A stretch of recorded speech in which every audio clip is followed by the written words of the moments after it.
Hey guys, welcome to my channel. My name is Dr. Tom LaHue, and we're going to be talking about the Enneagram today and what makes every type attractive to other people. Now, maybe I'm not the best guy to make this video. Maybe it should be some kind of model or superstar, but at least I know a little bit about the Enneagram, and I just want to have fun with it and explore some ideas or some concepts that maybe you've never thought about or never considered before. But I think everybody can be very attractive in their own way.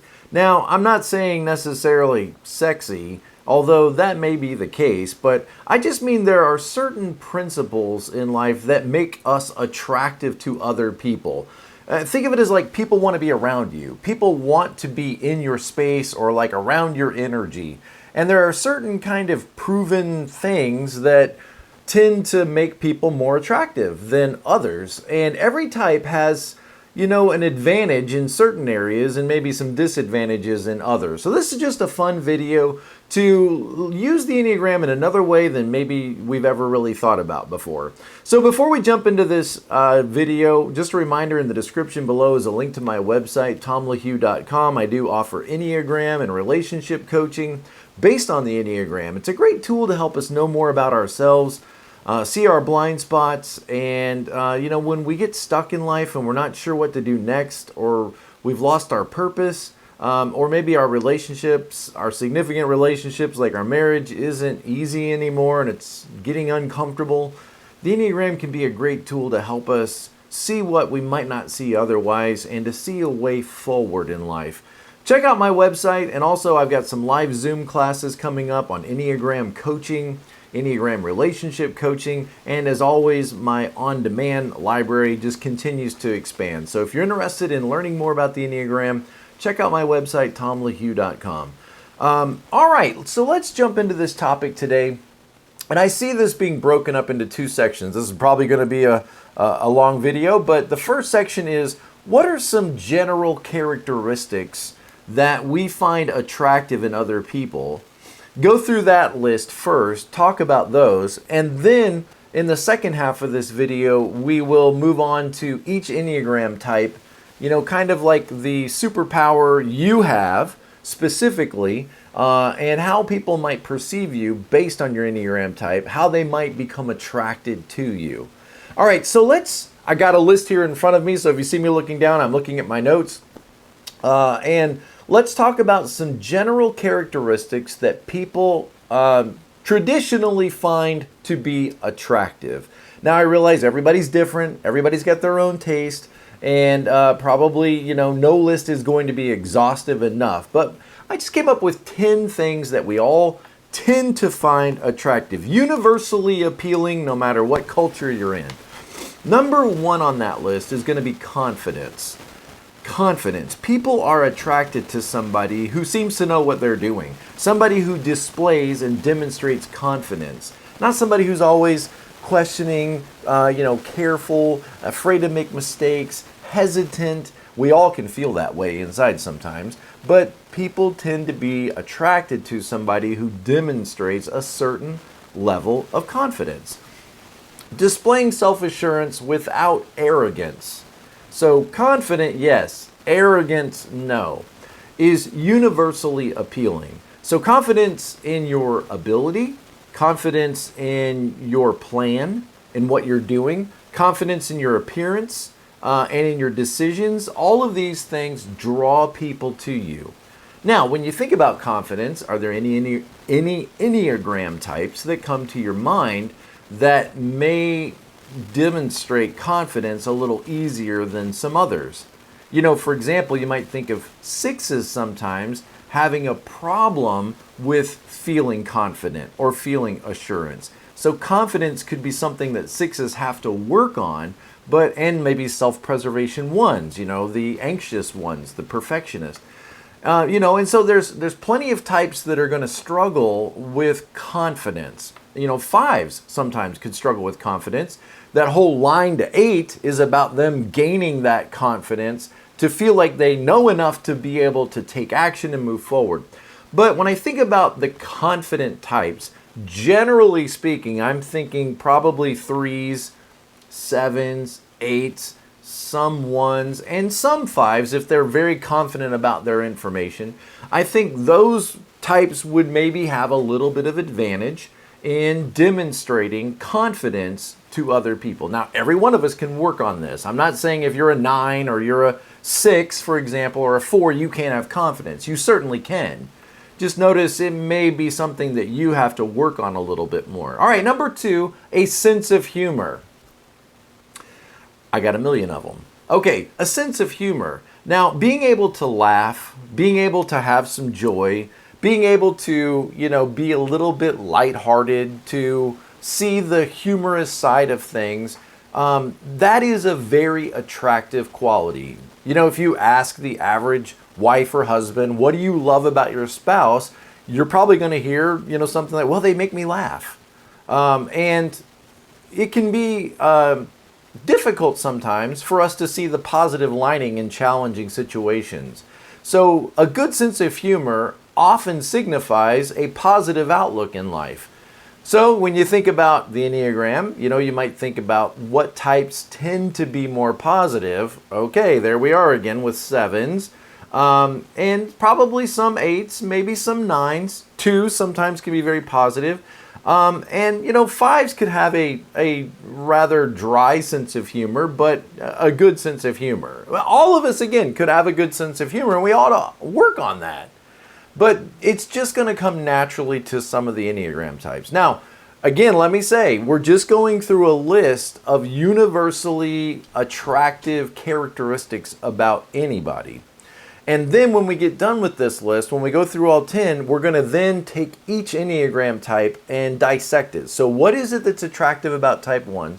What is it that's attractive about type 2s? And so on. So let's just make sure, I just want to make sure you understand how this video is going to be laid out.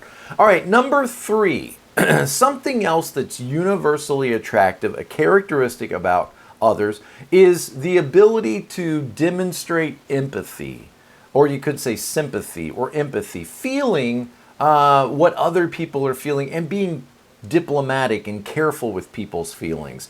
The ability to understand and share the feelings of others and showing compassion and emotional depth is a trait that deeply resonates with many people.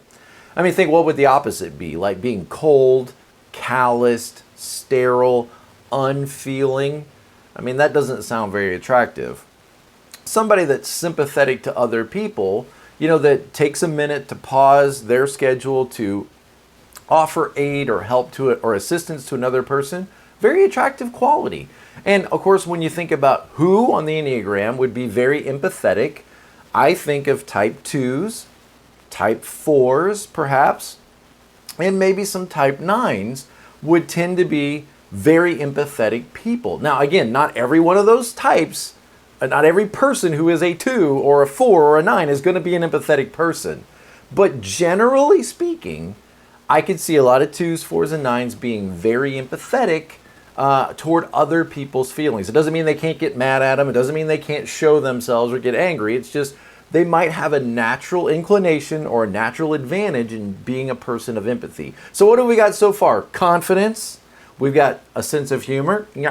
We've got empathy. Oh, I'm sorry that happened to you. And now we've got number 4, intelligence. Intelligence. I mean, you want to be around somebody who has something to talk about, somebody who is informed, somebody that's not, wearing a dunce cap, okay? And so intelligence, intellectual stimulation is a key aspect for attracting other people. This includes both academic knowledge and maybe you might say emotional intelligence. And so having something to talk about, being an interesting person, talking about more than just football and the weather, people that are intellectual can be seen as being very attractive. Now, who are the intelligent people? The ones that come to mind for me is probably a lot of 1s, probably a lot of those social ones, the owner of the truth, the know-it-all ones. A lot of 5s. That's probably the first one we're going to think of is 5s. They have this, desire to be seen as someone competent in their information and intelligence. That's the obvious one. And then probably some 6s, a lot of 6-wing 5s, and then maybe even some 3s. and then a lot of the rest of us too. But those I think would have the advantage for intelligence. Now, what else is attractive? Number 5 is passion. Passion, yes. Being somebody that is excited about something, someone that's enthusiastic about their job or enthusiastic about their hobbies or their career, somebody who's living life with some level of enthusiasm and excitement. Being passionate about something, whether it's a hobby, it could be snow skiing or jet skiing or music, being passionate about your job or a cause that you believe in, that can be very attractive, very appealing to other people. It shows that there's a depth of character and a commitment to something beyond yourself, like living life with purpose. You know, the truth is a lot of people don't really live on purpose. It's kind of like they don't have any clear tracks in front of them. And when you come along and you seem very motivated, very driven, very passionate, very called to who you are and what you do, other people, that's very attractive because they might be missing that in their life. And they think, wow, whatever that person's got, I need some more of that. So passion, living life with passion. Now, who comes to your mind when you think about being passionate? Well, I can't help but say 7s. Again, I mean, we are called the enthusiast.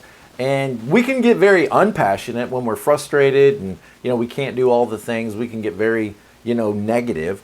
But our tendency is to be passionate, positive, enthusiastic people. We get actually very nervous when there's not something to be enthusiastic about. I think a lot of 1s could be very passionate people, driven toward improving and integrity. I think 3s could be very passionate people. 4s could be extremely passionate people. And of course, 8s. 8s could be very passionate. So on my list, the ones that kind of come to the top, I think, is obvious passionate people: 1s, 3s, 4s, 7s, and 8s. Not that you can't be a passionate person. Please do. Please become a passionate person. Find something you care about and then learn more about it and talk about it with other people. But just notice a couple of us on the Enneagram, we already do this, even when people don't want us to. And 5s can be very passionate as well about their information or about something that they care about. All right, number 6 is authenticity. Number 6 is authenticity. So think on the Myers-Briggs, think you NFP people. Very focused on being authentic, especially FP. If you're an INFP, ENFP, ESFP, all those FP people are very focused on being true to themselves and authentic to themselves, listening to their internal compass, right? Being genuine and true to yourself without trying to be someone else to impress others is a quality that most people find attractive. Being like a solid person who knows who you are and you live by your own set of rules and values and you don't just blow with the wind to whatever people want you to be, and being true to that has this strength to it that people find attractive. Now, what do I think of? I think of type 1s. Okay, even though they're often ISTJs and that kind of thing, 1s could be very true to their authentic beliefs about things. 4s, of course, 4s could be very focused on being true to themselves. A lot of 5s, a lot of 8s. I could see all of those as being rising to the top of the authenticity, maybe some 7s. All right, number 7, kindness. Kindness. I mean, sometimes we make this more complicated than it needs to be. Just be nice. Be a nice person. Think about other people. Empathize with them like we talked about before, but then just demonstrate friendliness and grace to other people. When you walk in and you walk into the door and you see people, acknowledge them. Is that so hard? Just acknowledge them and say, hey, it's good to see you. How you doing? Did you have a good weekend? Just taking a second to think of other people and to be kind. Sometimes it may require going the extra step, but a lot of times it's just taking a minute out of your day to recognize that another person exists. That can be hard for a lot of self-preservation 7s, but kindness, I think of obviously number 2s, type 2s, the giver, the helper, the befriender, the connector. When 2s are doing great, or sometimes when they're under stress, they are very outgoing, warm, friendly, and kind. When 2s are upset with you, they will suck all that stuff down and they will treat you like you're not even a person. I'm looking at you 2s. Kindness, that's the hallmark of type 2s. And also a lot of 6s, especially self-preservation 6s, the warm and friendly 6 that's pulling a team together of support. And a lot of types I think could be kind at good points in their life, and then maybe all of us could work on it at other times. But the ones that come to my mind, a lot of 9-wing 1s could be very kind people, a lot of 2s, a lot of 6s. And of course, 4s could be kind, 7s could be kind, but I think those 3, 2, 6, 9, they probably come to the top in my list. I'm probably going to get a lot of hate over this video. You're going to say, what, Tom? You're saying we're not kind? And then they leave me 7 comments that are mean-spirited. I'm like, well, there you go, right there. You left all this mean, nasty stuff. Maybe you're not that kind. All right, number 8, active listening skills. Active listening skills. Man, we talk so much. I'm the worst. We talk so much and we don't very much listen to people. While they're talking, we're formulating our answer. While they're talking, we're moving on in our head to what we want to talk about. I have a hard time with this, but being able to really listen to somebody else, to slow down long enough to let them process and talk and never make them have to say, and, let them just relax, enjoy the conversation. Active listening skills, the ability to listen attentively to other people, it's going to set you apart because people don't do this. In our culture, everybody's talking about me.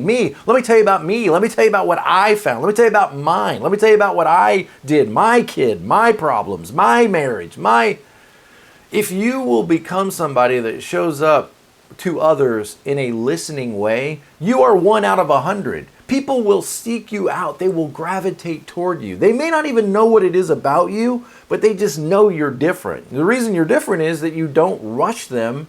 You allow them to formulate their thoughts and to really share what's going on in their life. People need an audience for all their chaos that's going on in their life, and they want somebody to listen to them and probably help them realize they're not crazy. No, you're not crazy. That makes a lot of sense.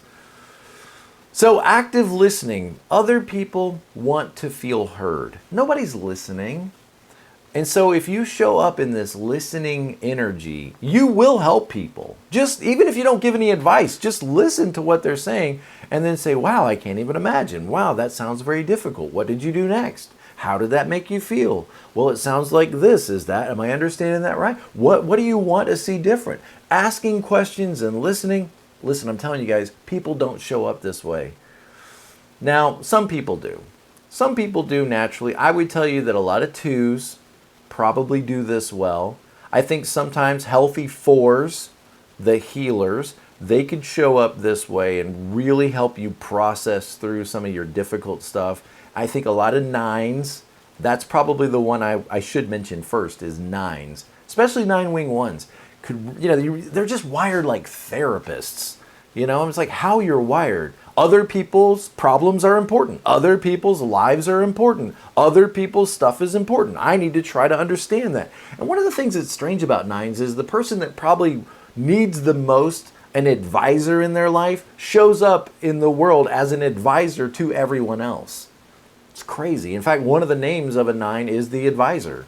The referee, the advisor, the peacemaker, the dreamer. I mean, these are... So 2s, 4s, and 9s, I think, already kind of show up with that active listening. They could. They don't have to. You may think, I'm married to a 4, I'm married to a 9. They never listen to me. Again, we're all different. We're speaking in generalities here. All right? Relax. Number 9. Okay, this is probably the obvious one. What is it that makes you attractive to somebody else? Number 9, physical appearance. Physical appearance, the way you look. And so much of this is, personal or cultural. What is not attractive to one person is attractive to another person. I mean, some people will look at me and they'll be like, bald head, or beard, or, brown eyes. But everybody's got their own taste. Everybody's got their own perspective of what they find attractive. While subjective and varied, as it is, we have to admit that physical attraction does play a role in whether or not somebody is attracted to you or not. This includes not just the innate features, but also how you take care of yourself. Let me just say the word grooming. For men, I don't know what the right word is for women. I've raised 4 daughters, but I mean, beauty regiment. But I think even guys, you could be too groomed, where you just kind of look, artificial, where every hair is in place, and it's just a little like too much attention to this. But I mean, there's obvious things that most people are attracted to: people that look athletic, people that look healthy, people that take care of themselves. They eat a good diet. They have a kind of a glow about them. And nobody is attracted to somebody sitting on the couch with pizza all over their shirt and crumbs, Cheeto dust in their beard. I mean, that's just not attractive. So I always say, if there's something you can do, then we probably should do it. We should do the basics: brush your teeth, wear deodorant, comb your hair, floss your teeth, get the crust out of your eyes. You don't have to wear a fragrance, but you do need to wear deodorant. Just the basics, right? And you can always work on making yourself a little more physically attractive. Maybe you should spend more time in the gym. Maybe you should at least walk a little bit, and try to eat a little bit healthier. But all of us could paint the barn a little bit, and so now what types? I think, of course, 3s are going to probably care about this, especially 3-wing 2s, maybe 3-wing 4s, but 3s I think are going to care about this.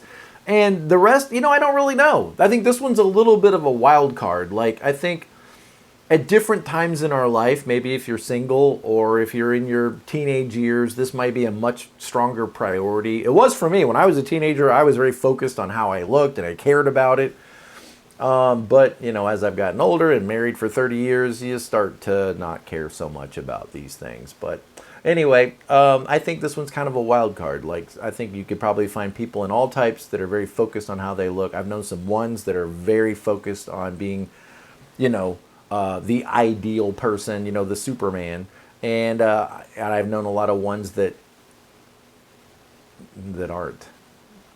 Okay, don't care at all. All right, number 10. So I get the point about 1s is all of us. I think you'd find 7s that are very focused on physical appearance and 7s that aren't. 8s that are, 8s that aren't. 6s that are, 6s that aren't. 5s that are, 5s that aren't. I mean, I think this one's a little bit of a wild card. And number 10, the last one in this list of universally attractive characteristic or features about us, number 10 is a positive attitude. Positive attitude. A positive and optimistic outlook can be infectious. It's often found very attractive by other people. It signifies resilience and a capacity to find joy and hope even in difficult situations. So not only the ability to have a sense of humor to make people laugh, but just a general positive outlook. Somebody that doesn't get weighed down all the time with all the serious, heavy frustrations of life, but somebody that's lighthearted, easygoing, positive. It helps other people relax around you. They're like, hey, everything's going to be okay because Tom's here. Look, there he is. He's smiling. He's kind of bouncing when he walks. He's whistling to himself. There's this positive energy that makes people feel more relaxed and at ease and kind-hearted, and it's just a beautiful thing. If you could be more positive in life. Well, how would I be more positive? Stop focusing on all the negative. Start your day off with thinking about all the things you have to be grateful for. So who would demonstrate positive outlook? I know you're saying 7s again. Stop. I know 7s. We're so attractive. We just can't stop ourselves. 2s, yes.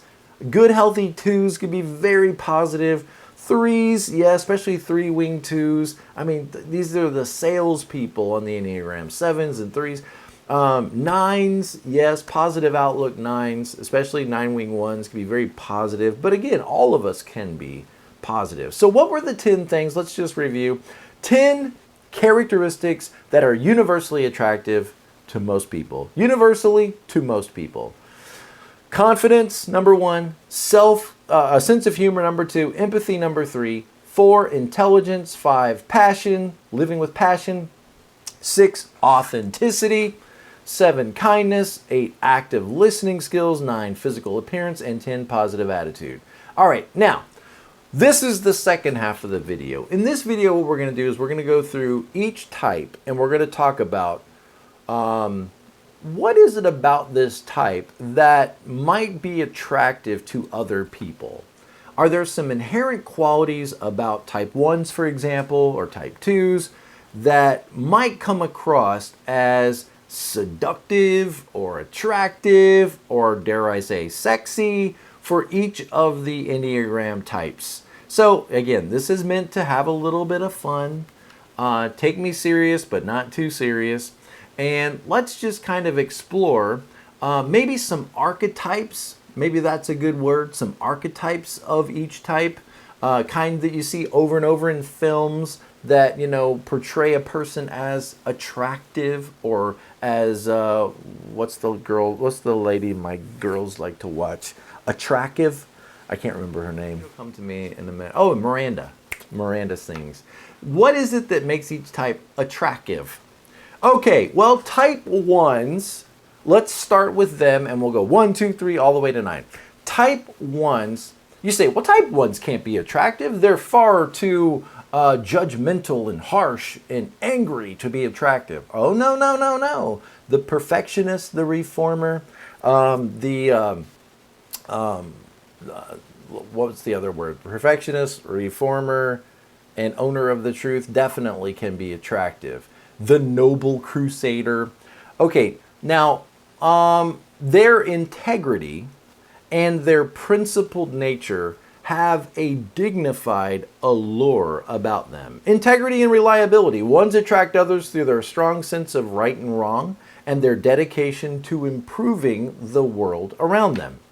So their integrity and their ethical standards, their moral compass, their clean uniform, you know, their badge and their pilot wings. Think of that military guy with the, you know, perfect uniform, the Marine, the pilot, the police officer, the firefighter. All of that can be very attractive to other people. Ones might exude a kind of disciplined and controlled sexuality. Their attention to detail and a desire for quality over quantity could be perceived as a refined and thoughtful approach to interactions. They may be attracted to interactions where there's a feeling of meaningful and are approached with a sense of respect and integrity. Now, when I think about the archetype for this, I already mentioned the cop, the firefighter, you know, that kind of thing. But also I think of kind of like, forgive me if I say it, like the hot teacher. You know, that teacher when you were in high school that you had a crush on that was disciplined and focused. And you always kind of wondered, like, do they have this other side about them? Because I think I've seen this other side, this playful side, you know, that line to 7. Do they have this sweet wing too? Do they have this playful side? Because they tend to look so stern. They tend to look so, you know, restricted and judgmental. And you kind of wonder, like, and I just think of, like, you know, that image that you see in movies of the hot teacher that the boys have a crush on, or the firefighter, cop, soldier, you know, that the girls have a crush on. There we go. I think that's a good example of how type 1s can be attractive. All right, type 2s. Well, come on, type 2s, I mean, that's the whole thing, right? 2s are attractive. They allure you. They are the femme fatale. They draw you in like a spider. They weave their web of niceness and attention and kindness, and it could feel like they're flirting with you. They may not even see it that way. They may not perceive that they're flirting with you, but it could feel like they're flirting because most people don't give you this kind of attention. Most people don't give you this kind of warmth or this focus of their attention. And so if you're a 2, I bet you've been accused of flirting with people when you thought, no, I was just being nice. I don't know why they perceived it as I was trying to, you know, put the hit on them, but I wasn't. But type 2s, you know, the nurturing confidant, their warmth and their caring demeanor are deeply attractive. You know, think of like the attentive receptionist, you know, that stops you and talks to you. And notice they talk to you about you and your life and your adventures. And they tend to focus the attention on you and what's going on with you. so warm and generous, and they focus this great attention on you. And man, that feels overwhelming. It feels fantastic. You think, I want more of this around me. And that's kind of the way twos have this reciprocal sort of nature about them, where they endear themselves to you and they find a sense of value and purpose in being somebody that you like and somebody you enjoy being around and somebody that you find necessary in your life. So twos tend to have a nurturing and caring nature about them that draws people to them. And let's just face it, people like me, there's a lot of people out there that need a lot of nurturing. And so you're attracted to somebody who's kind of promising in the way they interact with you that they're going to take care of you and nurture you. You're like sucked in like a moth to a flame. Their ability to make others feel loved and supported is a key attractive trait.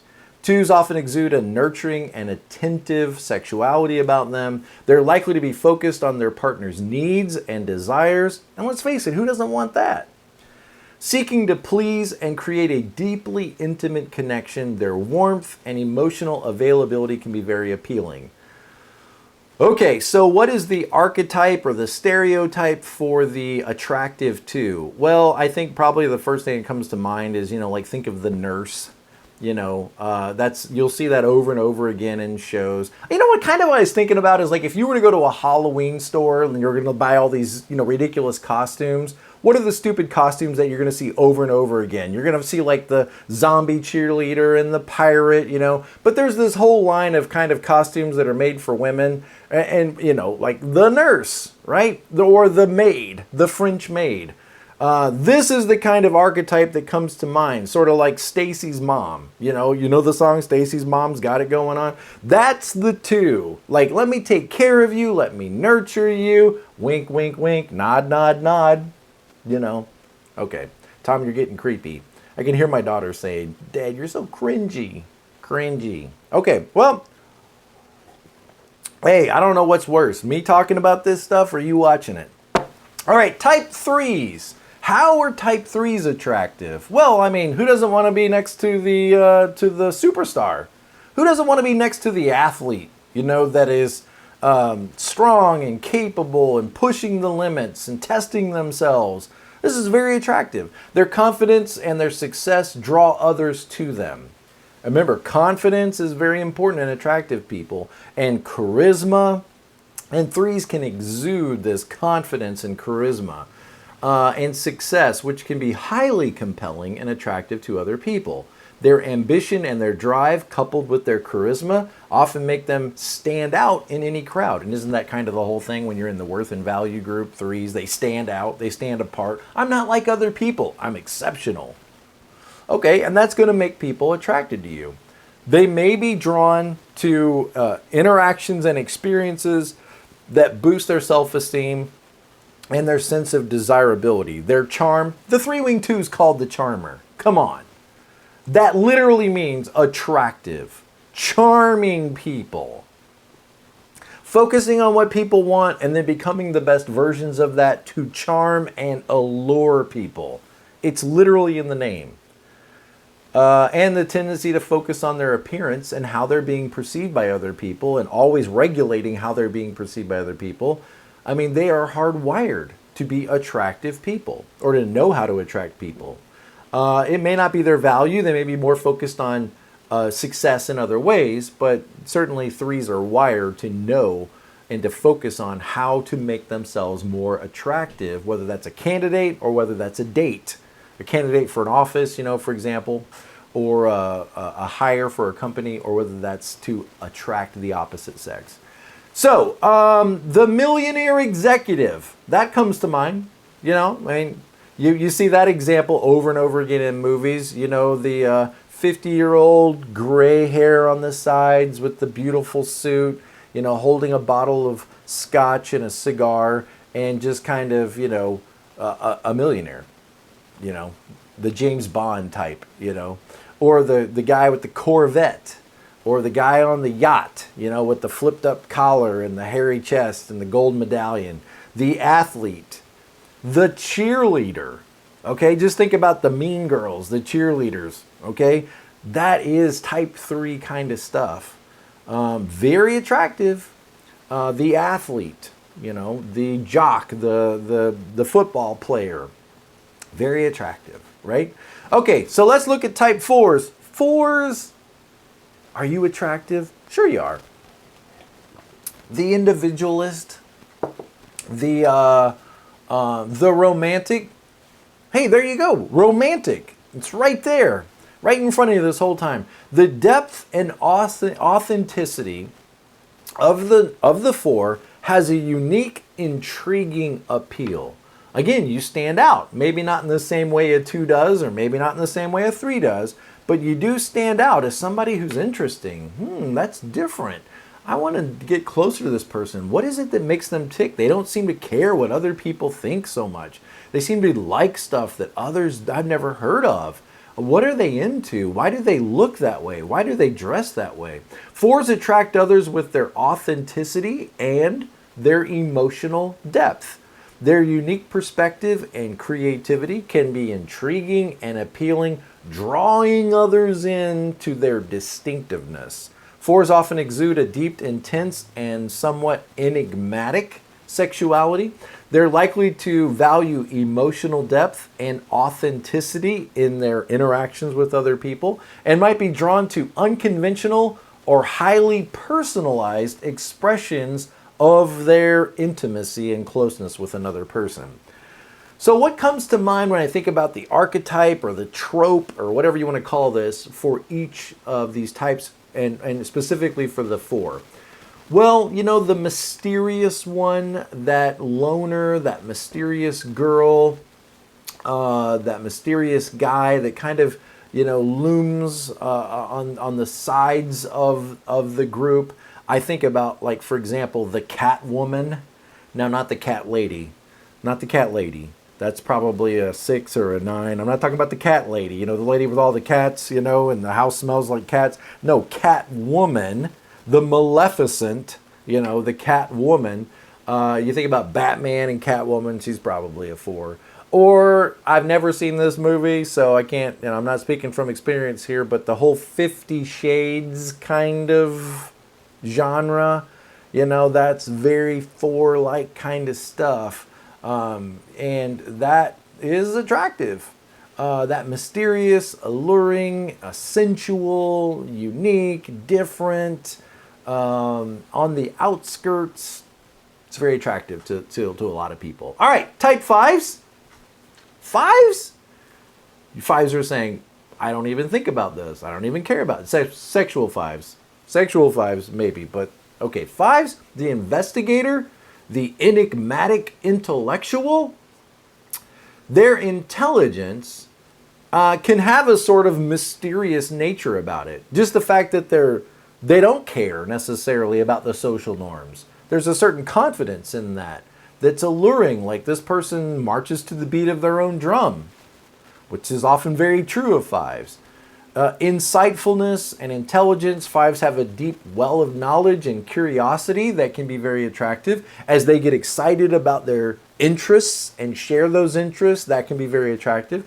Their insight and thoughtful nature often draws people who appreciate intellectual depth and their perspective, or introspection, we might say. 5s might have a more cerebral and intellectual approach to sexuality.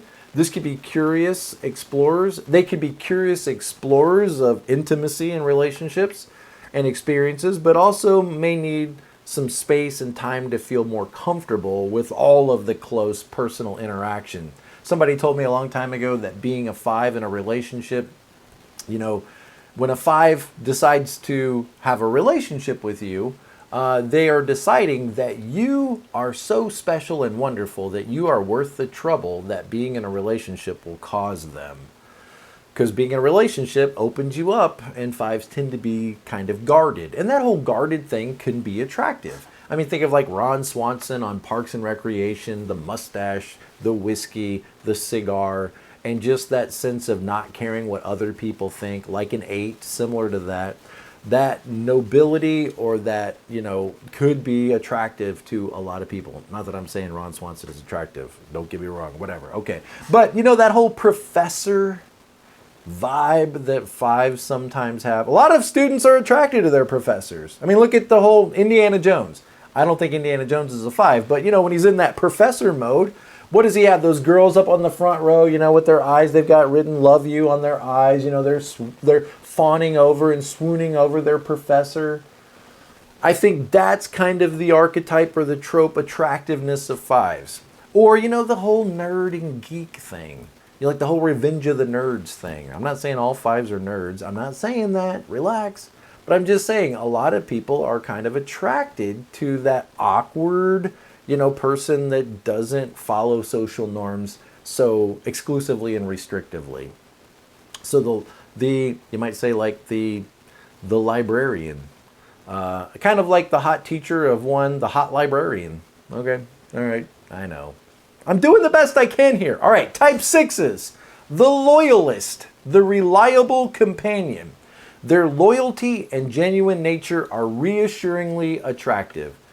People are attracted to somebody who's loyal and committed and a part of the group and makes you feel like you're at home, makes you feel like you're with family, makes you feel welcome, makes you feel like you're a part of the group. 6s are known for their loyalty and their steadfastness, their commitment to relationships, and this can create a deep sense of security and trust, attracting others to their dependability. 6s might exude a protective and committed sexuality. Think like the big truck with the giant wheels and the American flag and America. That is very attractive. That sense of belonging, that sense of knowing where somebody stands. They often seek trust and security as a foundation for intimate expression. Their loyalty and dedication can be a significant part of their appeal. I think of the archetype for a 6 as kind of being the girl next door. The girl next door, the normal person that you might look over and then one day they took off their glasses and shazam. One day they got ready for prom and shazam. You didn't realize that there was this beautiful person right there the whole time. They've been wearing Crocs. They've been wearing, cutoffs and Crocs. And now you see them and you're like, wow, the girl next door, Daisy Duke. Good example, I think, of that. Okay. All right. Type 7. This one's so easy we don't even need to talk about it. Of course, type 7's attractive. Don't even need to talk about it. The enthusiast, the adventurous free spirit. Their zest for life, their spontaneity can be infectious. Enthusiasm and optimism. 7s have an infectious energy and an optimism for life that can be highly attractive. They have a confidence about them. They just walk in. What's up, guys? What's up, guys? Hey, they got that draws other people to them. 7s likely have an adventurous and spontaneous approach to intimate relationships. Because we want to have fun and we focus on it. When you interact with them, you're probably having fun. So you feel better and you think, wow, I love to be around this person because every time I get with them, we are doing fun things. It can be hard, though, if you try to slow them down and work through some problems. They may not be so ready to show up to that kind of work in a relationship, which all relationships require. They might be drawn to new and varied experiences and can bring a sense of fun and excitement into that relationship. 7s can be very attractive because they're positive, upbeat, and they are doing fun things. And let's go do fun things together. Your recreational companion is right here. So when I think of the archetype for the attractive 7, I think of the Don Juan, or you might say the ladies' man, or the free-spirited girl, right? I think ultimately it's the rock star. It is the archetype of the rock star. And, up on a stage, having a good time, not taking life too seriously, the Jimmy Buffett kind of lifestyle. And people are attracted to that. People are attracted to that kind of infectious, enthusiastic energy. And there you have it. All right. Type 8, the challenger. The intense protector. Their strength and assertiveness are powerfully alluring. Strength and protectiveness. That can be very attractive to somebody who wants that, like a 6 or maybe a 9 or a 2. They can be very attractive. Eights have a commanding presence that can be very appealing. Think Denzel Washington, all right? Bruce Willis. I'm kind of showing my age here because I think of action heroes from the past. Their strength and protectiveness, their decisiveness, their willingness to take risks and take action, very attractive to people who appreciate that direct, that sense of security. Eights often exude a powerful and direct attractiveness to other people. They can be very assertive in expressing their desires and might enjoy a dynamic and intense connection with another person. When I think about the archetype for the type 8 attractive person, I think of course, the action hero, which we just mentioned a couple of them. You know, the action hero in a movie who ends up with the girl at the end, right? Sometimes in movies, the action hero is a girl. Ends up with the guy or ends up not needing the guy. She don't need nobody. I don't need no man. I don't need no man. But think of like the mob boss. The mob boss, or, you know, your cousin Vinny or your cousin Tony, you know, the tough guy that's very attractive to others. I think sometimes 8 women could maybe have a challenge because, you know, they're expected to be soft and, you know, warm, and 8s can be all those things. But when they don't show up like a 2, when their mouth gets them into trouble, I think of Carrie Heffernan on King or Queens. When their mouth gets them into trouble, their straightforward, direct, you know, responses get them into trouble. I think type 8 women probably could be judged a little more strictly or a little more harshly than they deserve. All right, type 9, the peacemaker, the referee, the advisor, the dreamer, the easygoing idealist. What is it that's attractive about 9s? It's probably their warm sweaters and their mug and their looking out over a lake. Their calm and accepting nature is quietly enchanting. Calmness and acceptance. 9s have a calming and accepting demeanor that can be very alluring. They don't want to get worked up about stuff, and they calm everybody down and bring us down. Not down, but down, like off of our ledges. Their ability to create harmony and to understand different perspectives and allow you to have your perspective and talk about it makes them attractive to those who are seeking peace and stability. Sometimes the most volatile people, like take your loudest 8 or your craziest 7 or your most dramatic 4, and who will they end up with? But the calm, beige, loving, gentle 9. 9s might have a gentle, accepting, and unifying approach to intimate relationships. They likely seek harmony and comfort in their experiences and are very accommodating, sometimes to the point of minimizing themselves, very accommodating to their partner and their partner's needs. And so they have a way of picture framing themselves around the other person, where the other person is the star and they move to the background as the companion. One of the things that 9s just do well is they're very compatible people. They want to be compatible.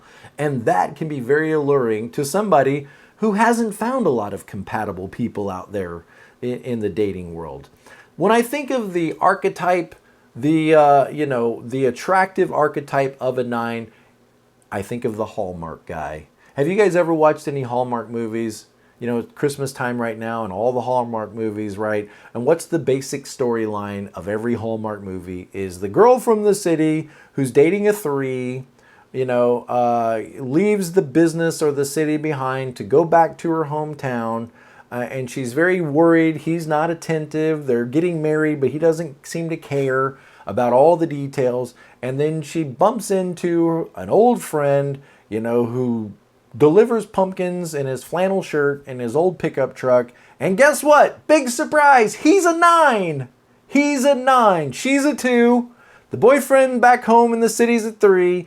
And the guy right in front of her the whole time just happens to be an understanding, thoughtful 9 who lets her have her space and accepts her for who she is, and she falls head over heels in love with the 9 and turns down the 3. And, there it is, the archetype of the 9. So I hope that this video has been fun for you. I hope it's been encouraging. All of us can be very attractive in our own way. And, I think if there's some things we can do, then we probably should. The goal in life is not necessarily to attract people to yourself, but to be able to have the best relationships you can with everybody possible. Some people it may not be possible, but to have as good a relationships as you can, to open doors, to build relationships, and to have the best relationships in marriage possible. So just a fun video to go through every type, how you come across to others, how you attract others to yourself. Thank you guys. If I can help you in any way, please reach out to me. I'd love to work with you. I'd love to get to know you better and help in any way I can. So reach out to me, and otherwise, I'll see you guys next time. Be present to life.